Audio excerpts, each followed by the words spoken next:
Juillet 1940. À Berlin, le peuple allemand savoure dans le délire les victoires qu'Hitler lui avait promises. Sous le soleil d'été, la guerre est fraîche et joyeuse pour les vainqueurs de l'Europe. Les vaincus commencent seulement à deviner le visage hideux du nazisme derrière le masque de ces jeunes dieux de la guerre.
Ils se sont arrêtés sur le bord de la Manche, qu'ils appellent Der Kanal.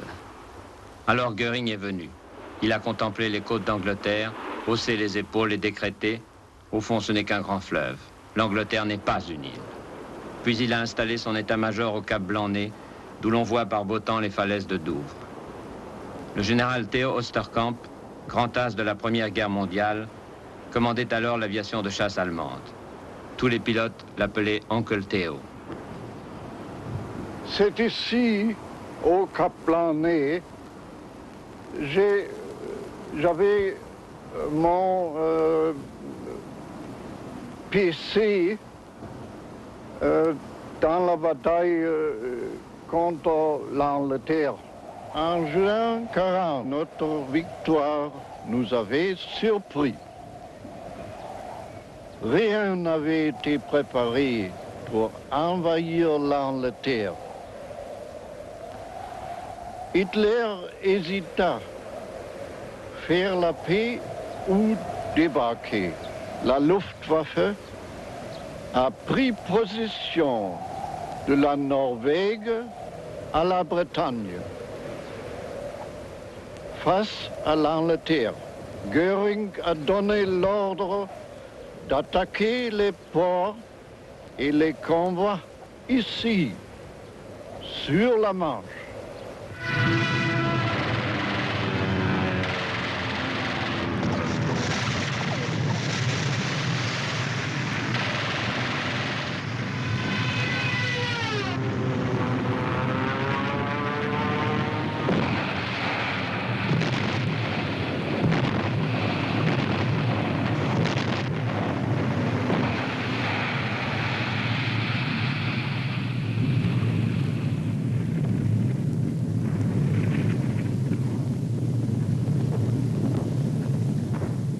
De l'autre côté de la Manche, à la BBC, la voix de Churchill réconforte les peuples occupés. Ce que nous voulons, c'est frapper jusqu'à ce qu'Hitler et l'hitlérisme passent de vie à trépas.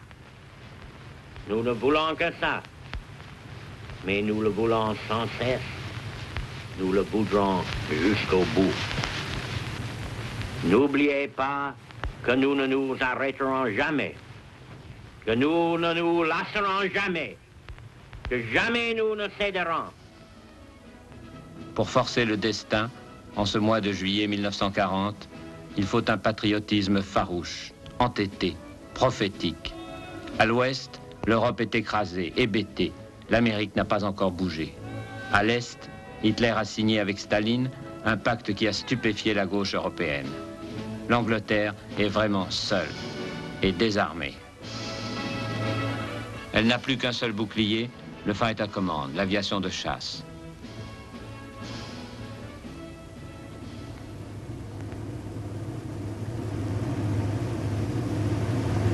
Son état-major se trouve près de Londres, à Bentley Priory, un petit manoir que l'amiral Nelson a offert à sa tendre amie Lady Hamilton avant de mourir à Trafalgar.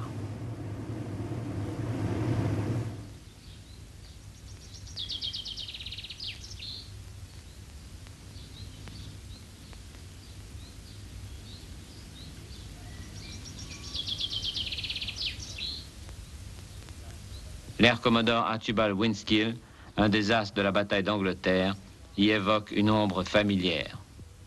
Un homme a joué un rôle capital dans la bataille de Grande-Bretagne, Air Chief Marshal Dowding.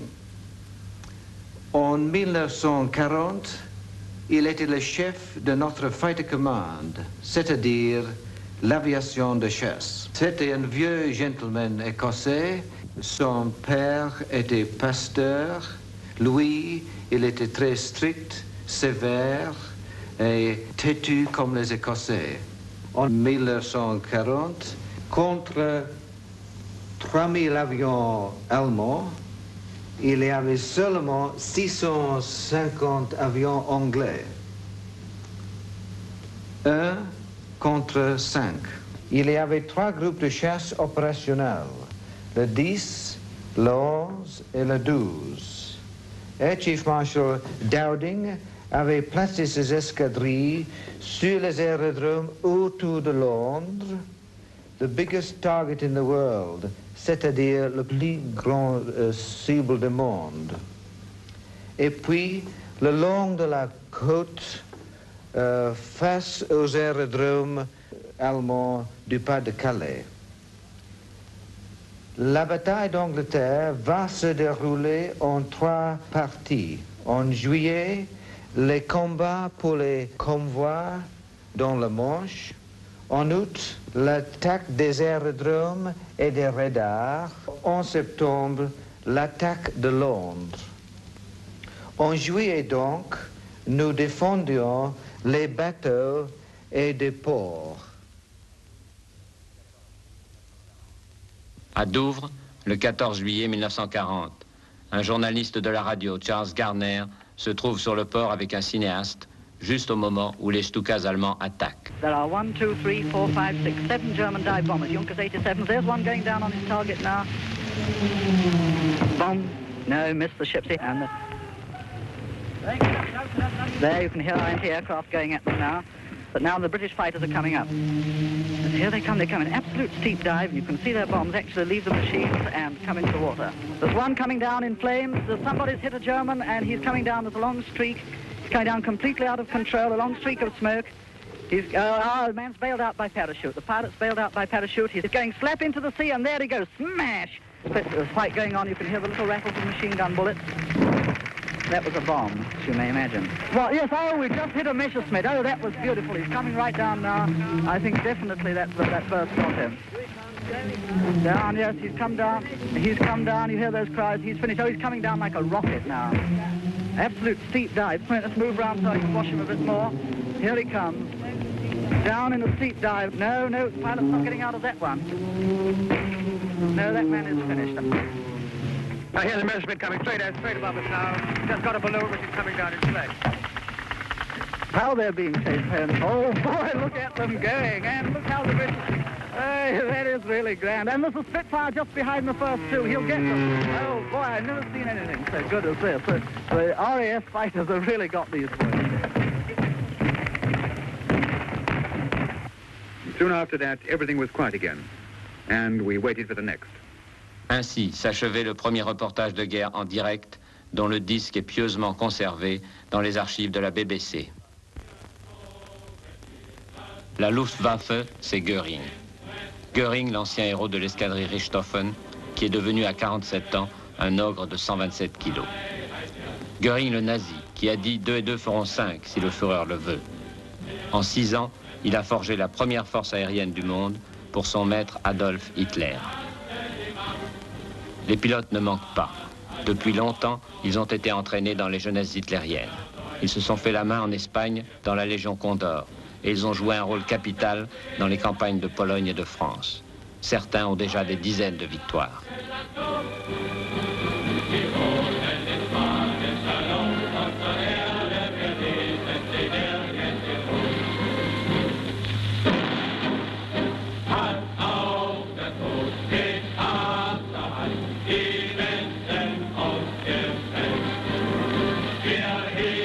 Les meilleurs équipages ont été affectés aux escadres de bombardement, l'arme offensive, car le Troisième Reich n'a que faire d'une arme défensive comme la chasse.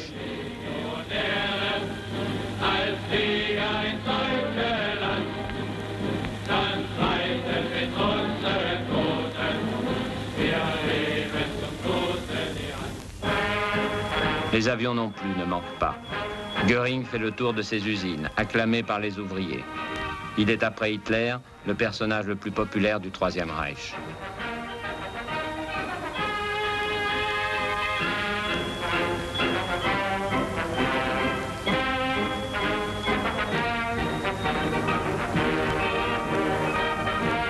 L'industrie allemande fabrique à des centaines d'exemplaires les meilleurs appareils de l'époque. Le Junker 88, le bombardier le plus rapide de sa génération. Le Henkel 111 et le Dornier 17, qui transportent chacun 1000 kilos de bombes. Le Messerschmitt 109, que les chasseurs ont baptisé Émile et qui atteint près de 600 km à l'heure. Enfin, le Junker 87, le sinistre Stuka, muni d'une sirène pour semer la terreur. À la flotte de 3000 avions qu'il amassait devant l'Angleterre, Göring multiplie les ordres du jour. Diese Luftwaffe hat hier Leistungen vollbracht, die für immer unvergänglich sein werden. Die Luftwaffe hat hier in höchstem Maße mit dazu beigetragen, den Gegner zu schlagen und zu vernichten. Et le 25 juillet, c'est la plus grande attaque de convoi sur la Manche.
Fin juillet, Hitler se décide. Puisque Mr. Churchill refuse la paix, que Dieu punisse l'Angleterre. Gott strafe England. Il ordonne à ses chefs d'état-major de préparer le débarquement. Tout a été prévu dans le moindre détail. Sous l'occupation allemande, la livre vaudra 9 marks 60. Cependant, l'état-major a posé une condition, la maîtrise du ciel. Göring, très sûr de lui, a répondu « D'accord, donnez-moi 5 jours de beau temps ».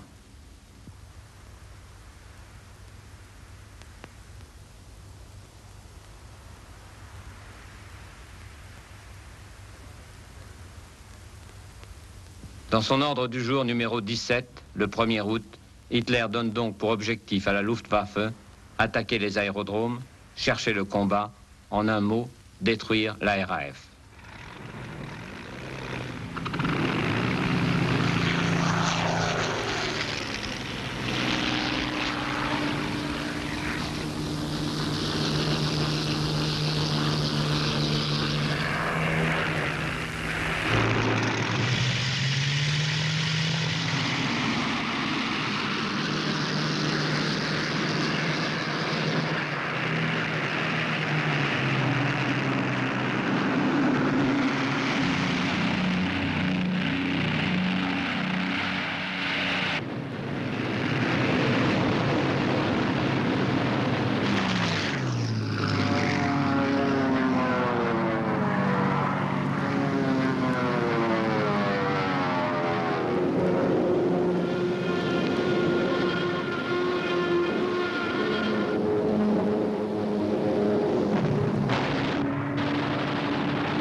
Pour beaucoup de jeunes pilotes anglais, ces premières attaques sont le baptême du feu.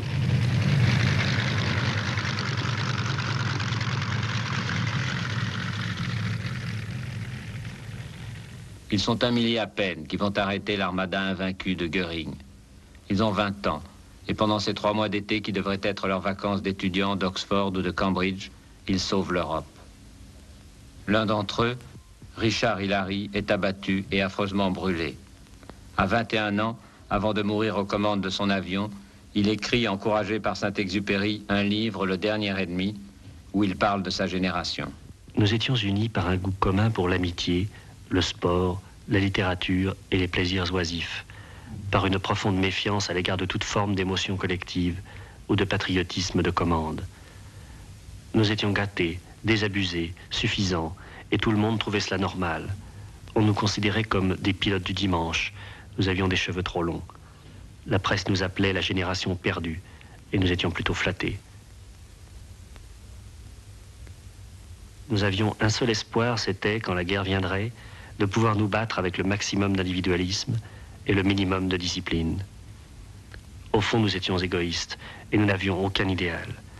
La guerre allait nous en donner un. Ce n'était pas l'héroïsme qui nous intéressait, mais la guerre allait nous fournir l'occasion de montrer, par des actes, notre aversion pour toute forme d'hystérie collective, l'occasion de nous prouver à nous-mêmes et au monde que, quelle que soit notre indiscipline, nous pouvions tenir tête à la jeunesse fanatisée d'Hitler. Snob ou pas, notre attitude était typiquement britannique. Telle était cette génération qui partit pour la guerre le 3 septembre 1939. Le Fighter Command réclame sans cesse plus de pilotes. Chaque jour, il en tombe qu'il faut remplacer coûte que coûte. L'instruction est accélérée. Quelques séances de double commande et c'est le lâcher, sur Hurricane ou sur Spitfire.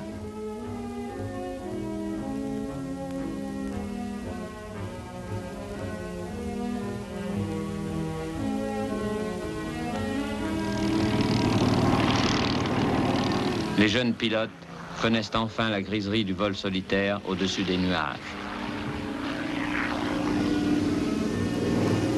Encore 10 heures d'entraînement et ils sont en escadrille, où ils apprendront le reste en se battant. Ils y découvriront aussi le refuge contre la fatigue, contre le cafard, contre la peur, les camarades. L'un d'entre eux, celui qui a abattu le premier avion allemand au-dessus de l'Angleterre, n'a jamais oublié tout cela. Le groupe Captain Peter Townsend. J'avais 24 ans, je crois. J'étais un vieux de 24, si vous voulez. J'étais le plus vieux de mon escadron. Ils étaient tous très jeunes, enfin beaucoup plus jeunes que moi, sensiblement plus jeunes que moi. Ils avaient peut-être 19 ans, 20 ans. Les plus vieux, les plus coulants, avaient peut-être 22 ans, 23 ans. Nous nous amusions beaucoup, nous étions des pilotes, nous aimions voler. C'était du sport, on chassait son gibier, on se plaignait parfois même que des hôtes, des rivaux braconnaient notre territoire. C'était du sport. On ne pensait pas beaucoup à la mort. La mort était présente, mais nous ne nous prenions pas au très sérieux, je crois. Si le contraire a été le cas, le moral aurait été beaucoup plus bas, enfin, le moral aurait été fichu. Par contre, notre morale était formidable. Et je crois, je peux dire que tous les pilotes, enfin tous les pilotes qui étaient avec moi, la morale ne franchissait jamais. Mais cela vous paraît peut-être ridicule, bizarre, que je parle au léger de ces choses-là. Mais prenez par exemple, on est abattu. J'étais abattu un matin. Et là, je dois vous dire en parenthèse que il me semble assez souvent que les pilotes de chasse sont infiniment plus fiers d'être abattus que d'abattre. Mais enfin, voilà, j'étais abattu un beau matin, vers 6h30. Je suis tombé dans la mer, j'ai nagé. C'était le mois de juillet, j'ai pris un bon bain. On m'a repêché. Mais pendant quelques secondes, j'étais entre la mort et la vie. Mais ça ne frappait pas, ça ne frappait absolument pas. Il fallait que je saute, il fallait que je compte 1, 2, 3, quelque chose comme ça, tirer. L'anneau qui déclenchait le parachute est tombé. Et mon impression, ma sensation était une sensation de joie, de soulagement, parce que cette fois-là, c'était pas la mort, c'était encore la vie. L'après-midi même, j'ai pris un autre appareil et j'ai continué mon boulot.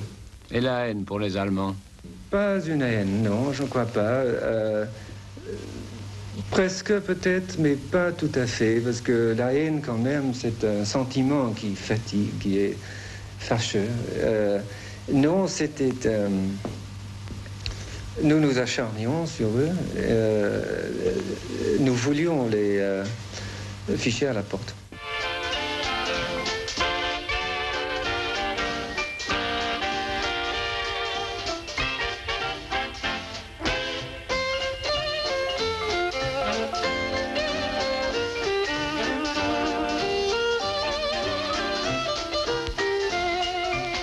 Pour donner des avions à la RAF, des collectes sont organisées dans tout le pays, où chacun donne son penny. On récupère les bijoux, les casseroles.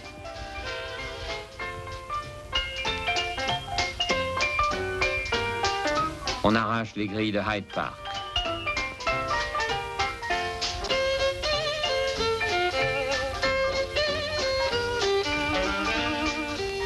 Les 2/3 des escadrilles de chasse sont alors équipées de Hurricane, un avion moins rapide que le Messerschmitt, mais beaucoup plus maniable. Il est bientôt remplacé par le fameux Spitfire, que le pilote d'essai Jeffrey Quill présente à Churchill. Équipé d'un moteur Rolls-Royce, il atteint près de 600 km à l'heure et il est considéré comme un des meilleurs chasseurs de tous les temps.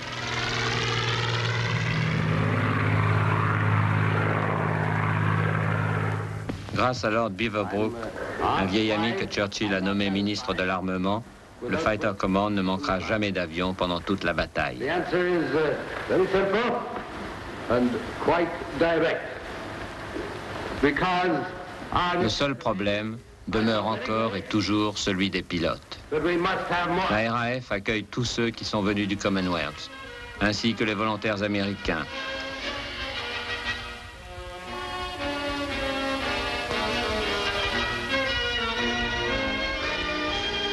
Et les Européens, comme les Hollandais ou les Tchèques, et tous ceux qui veulent poursuivre la lutte avec elle. Les Polonais sont les plus nombreux. Dès le début, leurs 135 pilotes forment des escadrilles 100% polonaises qui ont la réputation d'être sans pitié pour l'ennemi. Le colonel Zumbach, 18 victoires, a combattu en Pologne et en France avant de gagner l'Angleterre. Les premières difficultés que nous avons rencontrées, c'était des difficultés de la langue anglaise, étant donné que personne, ou à peu près personne, ne parlait pas cette langue. Il y avait des leçons d'anglais qui duraient à peu près 3 jours à Exbridge, où ils nous ont appris 2 ou 3 mots, tourner à gauche, tourner à droite, monter, descendre ou atterrisser. Good morning. Good morning. Good evening. Good evening. Notre escadrille, à la fin de la bataille d'Angleterre, a descendu 126 avions homologués avec part de 8 pilotes. Mais tous les pilotes ont sauté, même il y avait des vénards qui ont sauté 2 fois. Et moi, j'étais abattu 2 fois. Et comment est-ce que vous avez été abattu? Vous en êtes aperçu? Non, je ne me suis pas tellement aperçu, étant donné que je pensais que l'avion qui était derrière moi, que c'est mon coéquipier, j'attaquais 3 autres qui étaient plus bas. À ce moment-là, je me trouvais déplumé complètement, avec les manches à balai dans la main, et le reste de l'avion mis à part complètement. Tout ce que j'avais à faire, c'est de me détacher des restants de mon siège et ouvrir le parachute. Vous avez d'autres histoires comme ça qui vous reviennent en mémoire, non? Oui, il y avait aussi un pilote qui avait toujours la difficulté de trouver Nordholt, qui était la base la plus facile à trouver. Et il s'égarait à chaque fois, il atterrissait sur 2 ou 3 aérodromes pour arriver à bon port. On a découvert qu'il portait dans sa botte d'aviateur un énorme fer à cheval qui faisait dévier la boussole de 30 degrés. Vous, les Polonais et les Tchèques aussi, vous aviez la réputation d'être follement courageux, mais aussi très féroces. C'était vrai? Les Anglais étaient outrés, mais probablement ils ne comprenaient pas du tout pourquoi nous sommes moins sportifs qu'eux. Ça vient du fait que pour nous, c'était probablement la dernière retraite. Une fois, on était chassé de Pologne, deuxième fois de France, et maintenant tout le monde se dit que d'ici, il n'y a plus d'autre issue que rester sur place et de combattre. Une poignée de pilotes français a participé à la bataille d'Angleterre. 12 exactement. 2 seulement ont survécu. Le colonel Lafont et le capitaine Perrin, qui sont retournés ensemble sur leur vieux terrain de Northolt. Arrivés les premiers, ils ont été aussitôt affectés à des escadrilles anglaises. C'est pourquoi ils ont le droit de porter aujourd'hui l'insigne de pilote de la RAF. Oui, c'était fermé ici. Oui, oui. Plus tard, d'autres les ont suivis, avec qui ils ont formé des escadrilles françaises. Mais au début, ils étaient au squadron 615, l'escadrille Churchill. J'étais là au rang en groupe de chasse 1-10, au moment de la débâcle. Et Mouchot, Guérin et moi avons décidé de partir en Angleterre parce que nous ne pouvions pas supporter cette idée de ne pas s'être battus pendant la campagne de France. Nous ne pouvions pas accepter une fin de guerre aussi minable. Comme on disait à l'époque, vous avez rejoint De Gaulle alors? Oui, nous avons rejoint De Gaulle. C'est-à-dire que nous avons été très heureux en arrivant à Gibraltar d'apprendre l'existence d'un général de Gaulle, d'un général français. Ils seront là, à Londres, avec le général de Gaulle, pour célébrer le 14 juillet 1940.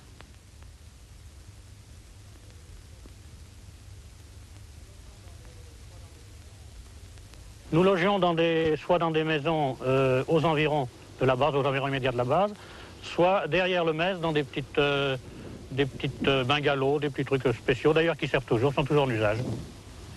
On n'a jamais eu l'impression de discipline, pas plus que nous avons eu l'impression de contrôle et de petites mesquineries comme ça. Nous étions pilotes, nous étions censés faire notre travail consciencieusement et on nous laissait vraiment la vie belle. Et vous avez eu vraiment l'impression d'être traité avec une parfaite égalité? Ah, absolument, oui. Si c'est même pas, peut-être même avec une pointe de gentillesse pour nous qui étions français. Et vous étiez sensible à ça? Est-ce que c'était la même chose du côté des civils? Oh oui, en point de vue civil, nous avons été à Londres vraiment chouchoutés. Un Français à Londres faisait absolument tout ce qu'il voulait. Et surtout quand on savait que vous étiez le roi de l'Air Force et pilote. La radio de Vichy parlait de vous? Ah oui, nous avons eu souvent l'occasion d'être mentionnés par cette belle radio de Vichy. Et je me rappelle, mais c'était peut-être un peu plus tard, à Kenley avec Mouchot, on entendait souvent le soir parler des mercenaires français qui se battaient en Angleterre pour de l'argent, chose qui nous choquait profondément, étant donné que bien souvent, nous n'avions pas sur nous de quoi nous acheter seulement un demi. Nous n'avions qu'un but, nous autres, c'était faire des missions, essayer de trouver du boche. Je m'excuse d'employer cette expression, mais on aurait aimé bouffer du boche. Parce qu'on ne pouvait pas oublier tout de même qu'ils étaient en France, qu'ils nous occupaient. Une dizaine environ. Et il y avait bon, je vais d'abord parler de Mouchot, parce qu'il est quand même le plus connu à cause de ses carnets. Et d'autre part, si nous sommes étant partis ensemble, c'était quand même mon meilleur camarade. Il y avait Guérin aussi, qui était ensuite le 3e équipier de Gibraltar. Guérin était le grand ami de Mouchot depuis le début de la guerre. Je crois même qu'ils étaient connus avant la guerre. Ensuite, je parlerai surtout de Bouquillard. Bouquillard était le plus âgé de nous. Nous l'appelions le grand-père. Il n'avait qu'une passion, Bouquillard, c'était voler.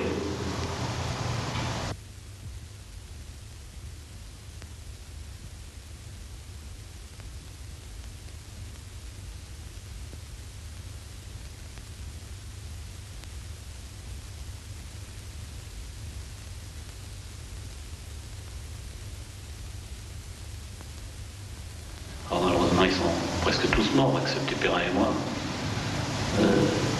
Mouchotte s'est fait descendre en 1943, le 30 août exactement, je crois.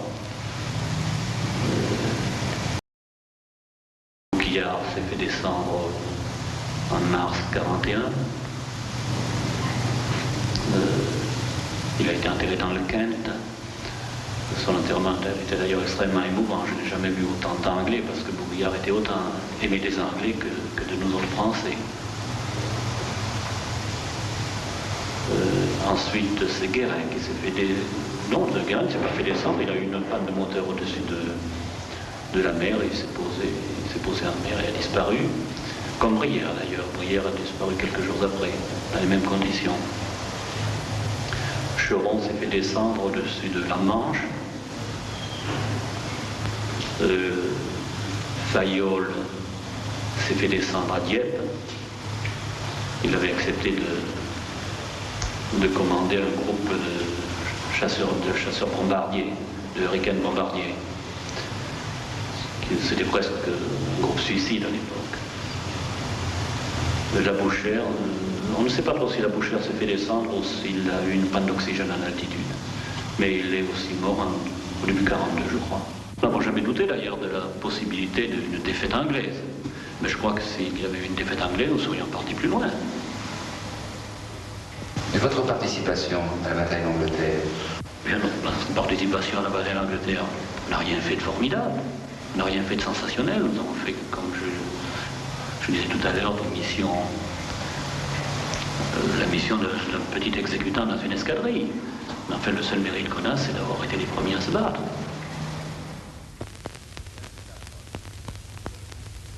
Le 15 août approche, et Göring, qui s'est donné 5 jours pour liquider la chasse anglaise, commence à trouver que les choses traînent en longueur. Il vient à Paris, à l'hôtel Ritz, qui est le quartier général de la Luftwaffe, et il décide de frapper un coup décisif. Il le baptise lui-même l'Adlertag, le jour de l'aigle.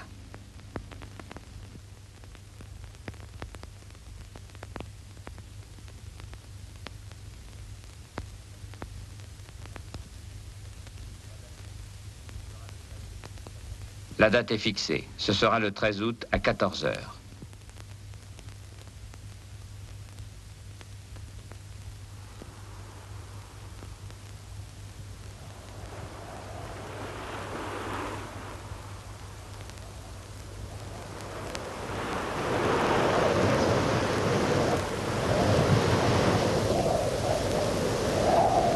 « 900 bombardiers, 300 Stuka, 700 Messerschmitt sont en état d'alerte.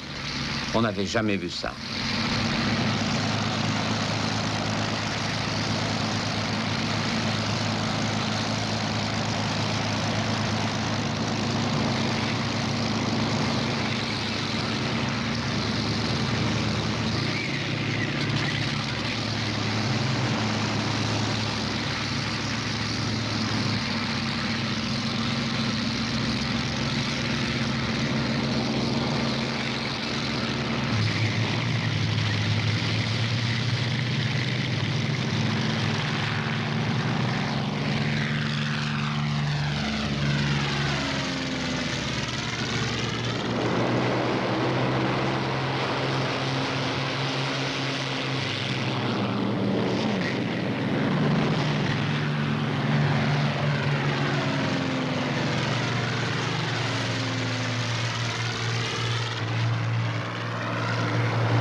Sur les plages de la Manche, les Anglais, toujours imperturbables, admirent le spectacle. Sous leurs yeux, la chasse anglaise abat 40 avions allemands et remporte sa première grande victoire.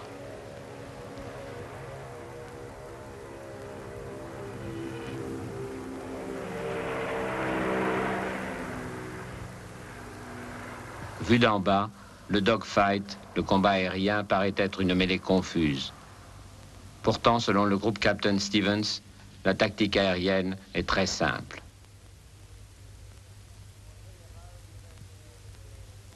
En général, vous aviez des formations bien coordonnées qui s'approchaient l'une vers l'autre. Et la première rencontre, si vous voulez, était assez ordonnée. Mais tout de suite, ça a dégringolé dans une série de combats individuels, avec des avions qui tournaient en rang et qui essayaient de se mettre l'un sur la queue de son adversaire. Et c'était là que l'importance de la maniabilité des avions. Par exemple, là, le Hurricane présentait des avantages très considérables. Il gagnait tout de suite sur le rayon de tournement des Messerschmitt 109, qui était forcé de se désengager le plus vite possible, parce que sinon, si ça continuait, inévitablement, le Hurricane arrivera aux positions où il peut ouvrir le feu. Et c'était là que beaucoup de gens ont perdu la vie en faisant des erreurs assez élémentaires dans le tactique. Du moment que vous avez quelqu'un sur la queue comme ça, le seul moyen était de tourner en rond et si vous voulez dégager, dégagez en piquant.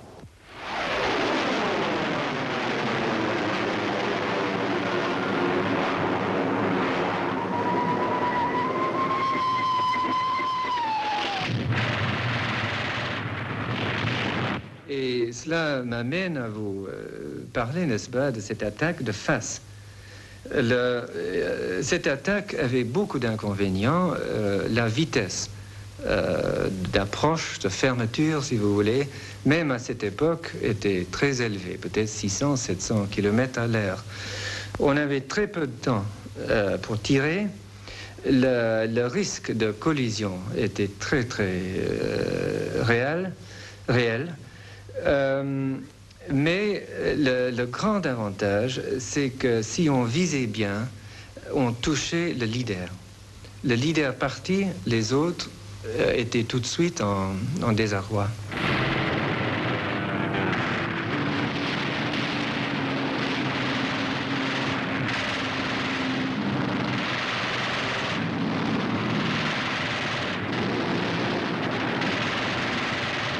Puis, je dois vous expliquer les attaques. Il y avait l'attaque contre les bombardiers, ou bien l'ennemi, par derrière comme ça,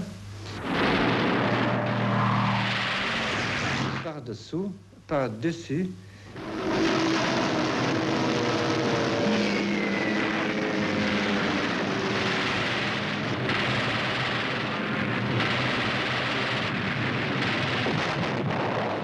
Et de face.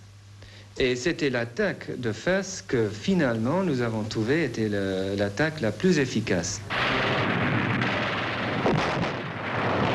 Une des choses les plus spectaculaires que j'ai jamais vues, c'était mon squadron commander qui a descendu d'un seul Rafale 3 avions. C'était des Stuka et moi je le suivais assez près et il a ouvert le feu. Et le premier avion a explosé et je ne sais pas si c'était une manœuvre involontaire ou l'explosion du premier avion, mais le deuxième est rentré dans le troisième et tous les trois ils sont descendus en flammes comme ça. Et ce que je trouve peut-être le plus ironique, c'était que mon squadron commander était très myope. Entre les combats, c'est l'attente. Les heures de bureau, disent ironiquement les pilotes. The Il fait si beau, et la guerre aérienne est ainsi faite. Quelques secondes d'angoisse où l'on frôle la mort, puis c'est le retour à l'arrière. Aux rengaines de Véraline, à la tasse de thé, à la campagne anglaise, aux bandes dessinées du Daily Mirror qui racontent les aventures de Popeye, la mascotte des pilotes de chasse.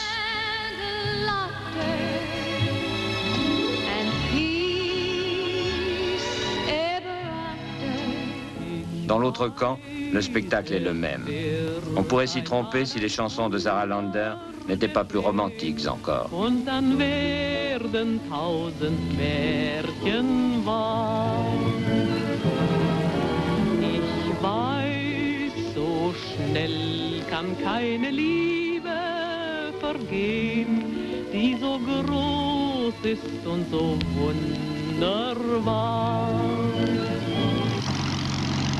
Du côté allemand, 2 pilotes de chasse sont devenus des héros nationaux. Mulders, le romantique, taciturne, et Galant, le reître, exubérant. Eux aussi considèrent la guerre comme un sport. Mulders a déjà remporté 54 victoires. Étrange destin, il mourra bêtement dans un accident d'avion piloté par un autre. Galant, le cigare toujours au bec, sera général à 30 ans et terminera la guerre avec 104 victoires. Pour survivre à 4 ans de combats aériens, il faut une audace folle et une précision maniaque. Ce sont les 2 qualités d'un pilote de chasse, ce sont les 2 qualités de Galant. Devenu homme d'affaires, il est revenu sur l'aérodrome de Calais dans son petit avion de tourisme.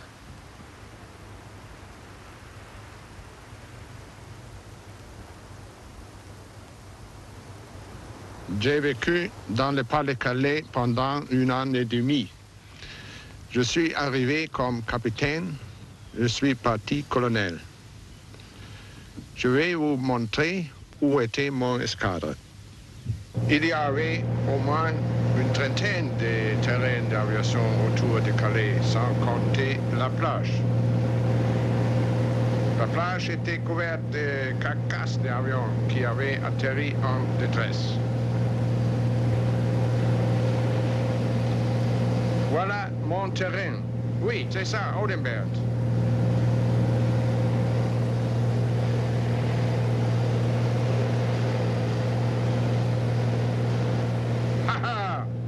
Vous voyez les abris pour les avions. Nous décollions ici, comme ça, exactement comme ça.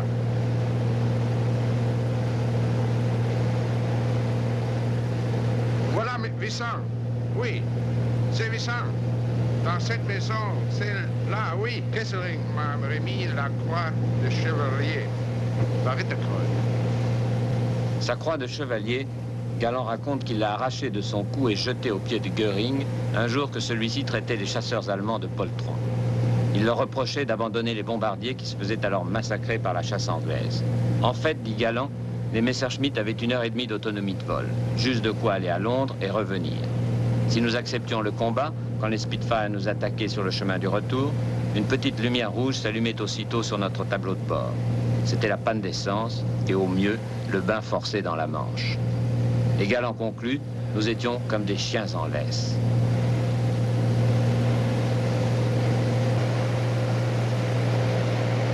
Aussi très vite, les pilotes allemands ne crurent plus à la victoire et devinrent très amers. Galant, qui avait son franc-parler, ne le cachait pas. Un jour que Göring lui demandait sur un ton protecteur « Qu'est-ce que je peux faire pour vous, Galant ?» Il lui répondit sèchement « Donnez-nous des Spitfire, monsieur le maréchal. »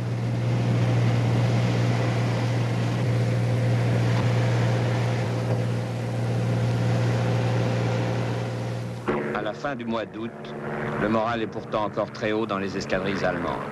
Les films de propagande du Troisième Reich montrent à toute l'Allemagne comment Galant remporte sa 51e victoire sur les Spitfire.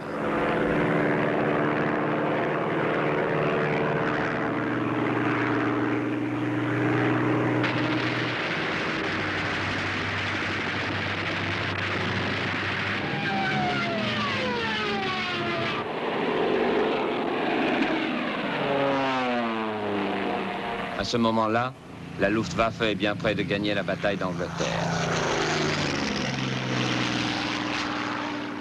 Malgré ses prouesses, la chasse anglaise a cruellement souffert. Elle est à bout de souffle. Les pertes sont terribles. 400 avions abattus, 103 pilotes tués, 128 blessés. Les pilotes qui volent 5, 6, 7 fois par jour sont exténués.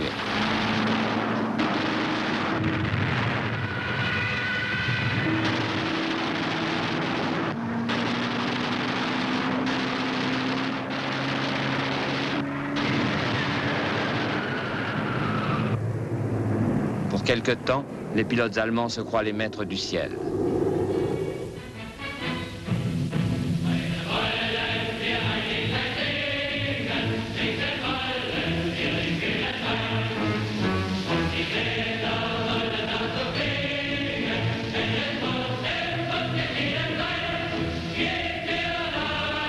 Göring vient leur distribuer des médailles.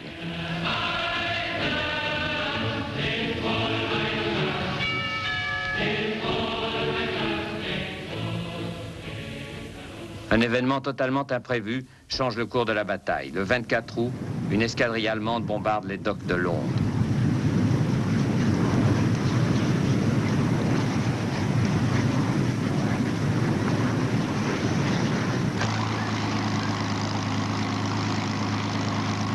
C'était une erreur, affirment les Allemands.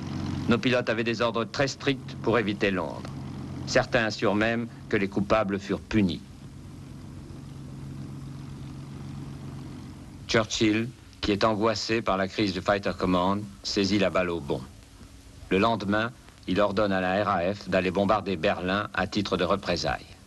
À cette époque, l'entreprise est absolument insensée, mais elle réussit.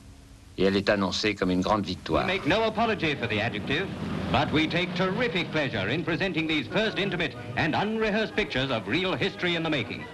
How I've been longing to say this. The RAF are back from bombing Berlin, and now the men who bombed Berlin reporting to intelligence. Well, how'd you get on? Pretty well, so we got the target all right. Good. Let's have a rough idea of the immediate rate report. First of all, what time did you bomb? Actually at 23:59, sir. Did you drop all their bombs? Yes, we put them down in one stick from east to west, right across the target. En fait, les dégâts dans les faubourgs de Berlin n'ont pas été très sérieux. Mais les dirigeants nazis vont tomber dans le piège que leur a tendu Churchill. Göring, qui un jour a déclaré imprudemment « Je veux bien m'appeler Meyer si un avion ennemi arrive jusqu'à Berlin », est hors de lui. Londres sera détruite. Et le 7 septembre, c'est le changement d'objectif, le Zielwechsel, la plus grande erreur de Göring. Alors que la chasse anglaise est peut-être sur le point de craquer, la Luftwaffe reçoit pour nouvelle mission de bombarder Londres et les villes anglaises.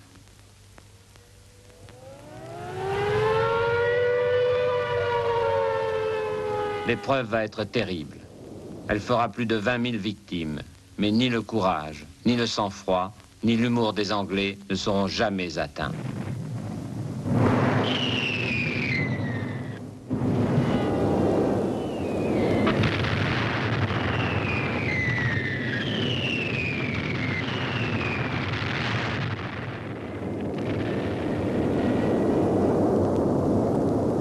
Malgré les ruines, Churchill sait maintenant qu'il gagnera la partie. Ici, dans cette ville de Londres, que Herr Hitler prétend réduire en cendres et que ses avions bombardent en ce moment, nos gens tiennent bon. Nous attendons l'invasion, promise souvent et de longue date. Les poissons aussi.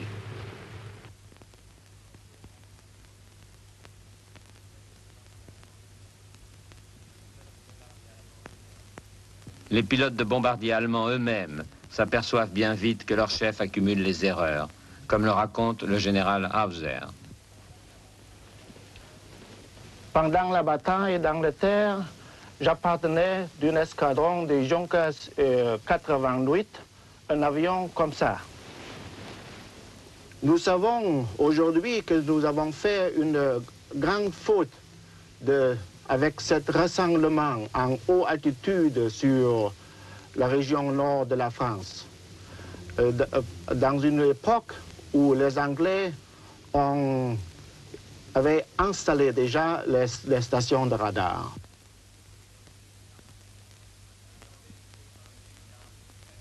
Les Anglais disposent en effet d'une arme secrète, le radar, qu'ils ont mis au point juste avant la guerre. Son inventeur, Sir Watson Watt, peut répondre à Göring. Grâce au radar, l'Angleterre est de nouveau une île. We have now written, by radio location, a new one. Britain, an island again. Les pilotes anglais ne sont plus aveugles dans le ciel. Tous les renseignements recueillis par les stations radars de la côte sont centralisés dans les ops rooms, les salles d'opération, qui sont en contact radio avec les pilotes. Ainsi, les contrôleurs peuvent conduire les chasseurs comme par la main sur les bandits. C'est ainsi qu'ils appellent les Allemands. On entendait de tout dans ces haut-parleurs. Les jurons des pilotes ou leurs cris de joie, et aussi les rendez-vous qu'ils donnaient à leurs petites amies de l'Ops Room. Mais un jour, tout le monde se tut. On entendit la voix d'un jeune pilote de 19 ans, dont l'avion tombait en flammes et qui récitait le Notre Père.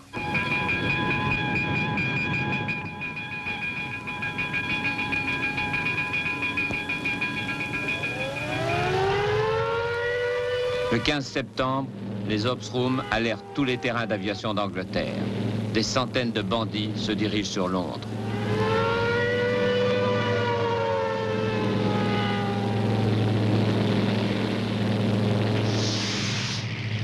En 2 semaines, la chasse anglaise a pansé ses blessures. De partout décollent les escadrilles de Hurricane et de Spitfire. Ce jour-là, tout le monde est en l'air pour le plus grand combat de la bataille d'Angleterre.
C'est une victoire décisive pour la chasse anglaise.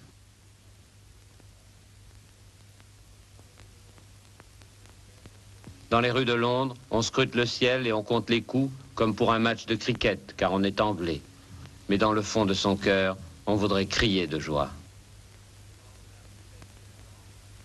Le lendemain, 16 septembre, tandis que les Anglais déblaient les carcasses des bombardiers abattus, les pilotes allemands vont tout casser dans les bars de Lille et de Calais.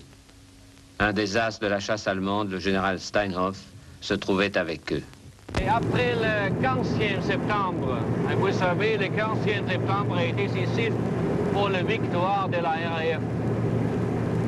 Le criticisme dans les escadrons est monté.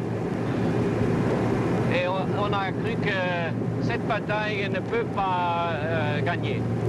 Les yeux de l'Angleterre sont maintenant fixés sur les héros du Fighter Command et leur chef, Lord Dowding. C'est à ce moment-là que Churchill, parlant d'eux, déclare « Jamais, dans l'histoire des conflits humains, autant d'hommes n'ont eu une dette aussi considérable envers si peu. » Tous les Anglais connaissent leurs noms. Johnny Johnson, Ginger Lacey et Stanford Tuck, 29 victoires, surnommé le Vénard, et Douglas Bader, 22 victoires, surnommé l'indestructible. C'est un cas. À la suite d'un accident en 1938, on doit lui couper les 2 jambes, mais il veut continuer à voler quand même.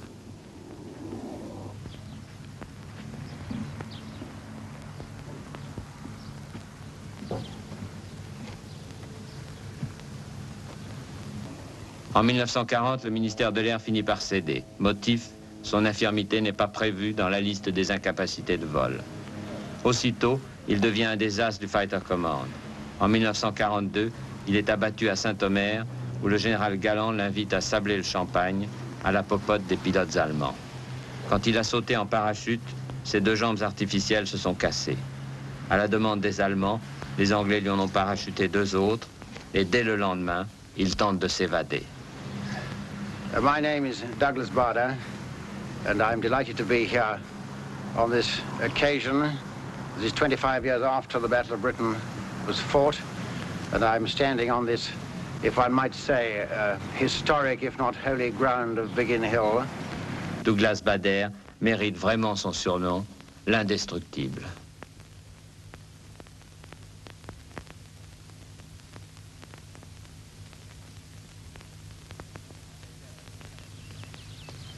Il a été abattu 4 fois. Une balle lui a arraché son masque à oxygène, une autre la manette des gaz. Et il est toujours vivant. My name's Robert Stanford Tuck. They used to call me Lucky Tuck. The weather was very similar to what it is today. It was beautiful, cloudless weather the whole time in 1940 and very hot. What are your feelings toward the German pilots of 1940? Oh, I think they were just doing the job they had to do at the time. I have many friends amongst them now in Germany that I see very frequently. Such as? General Galland, Adolf Galland, he's a great friend of mine. He comes over and spends weekends with me, and I always drop in and see him when I'm over there. We have a lot of fun together. These are your feelings toward the German fighters, but what about the German bombers? Well, I don't think, you know, aerial warfare is a very impersonal affair, and all you're trying to do the whole time is outwit the other fellow, and when you've outwitted him, plunk, you shoot him down. Au bar des pilotes de Biggin Hill, le portrait de René Mouchotte est toujours en bonne place. À côté de celui d'un des plus grands as anglais, Alan Deer. My name is Alan Deer, and I am a general in the Royal Air Force. Il a été abattu 9 fois. 9 fois, il a sauté en parachute et il a 22 victoires.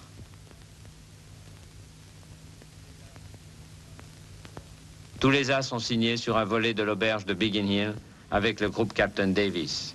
Il n'y avait pas que des as. Il y en avait qui n'avaient pas beaucoup de chance, qui ont été descendus plus tôt que les autres. D'autres ont survécu. Il y en a qui n'ont même pas abattu un avion ennemi. Et je regrette qu'on ne pense pas tellement à cela.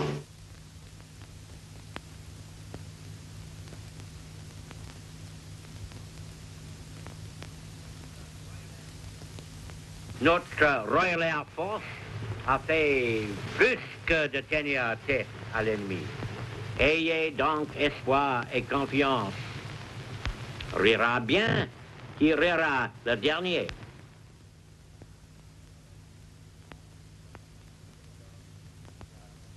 Le 12 octobre, Hitler annonce que le débarquement est remis sine die. La bataille d'Angleterre est terminée. C'est le premier échec. Göring retourne dans le Pas-de-Calais, mais cette fois-ci, ce n'est pas pour féliciter ses pilotes.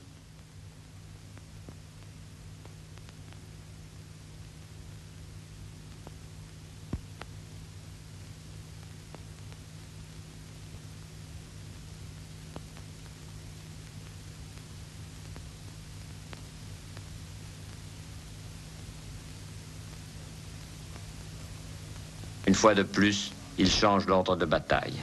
Les bombardements de jour ont été trop coûteux. Désormais, on bombardera l'Angleterre de nuit. C'est le commencement du Blitz.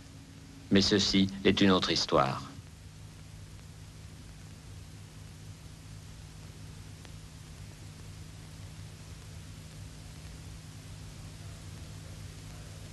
Lord Dowding of Bentley Priory, l'homme qui a gagné la bataille d'Angleterre, a maintenant 82 ans.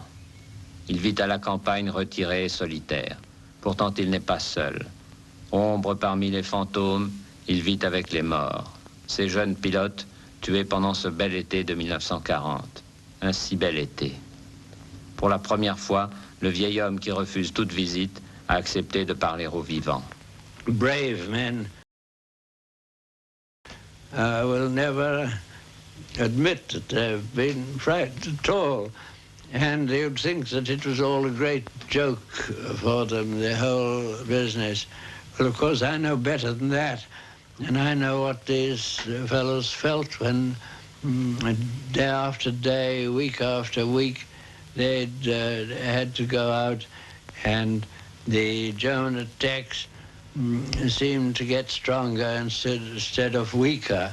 But there was never any hint of that which reached me during the battle.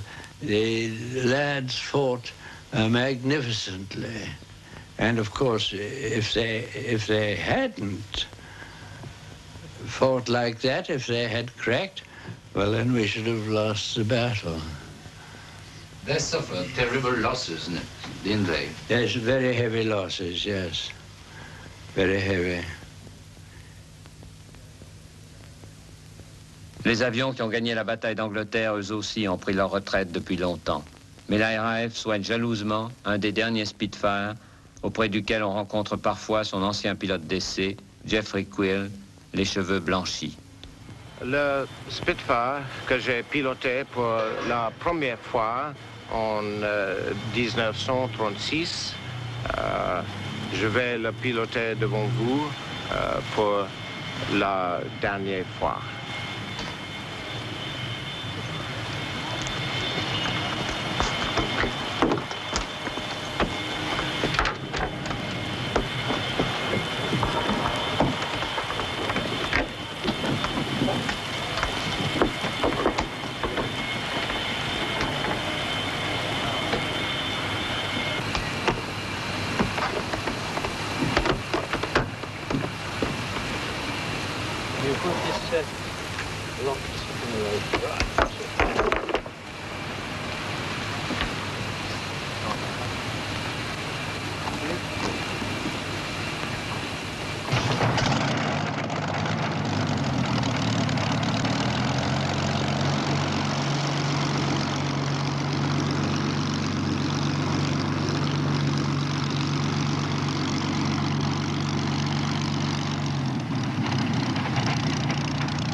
and the bastard.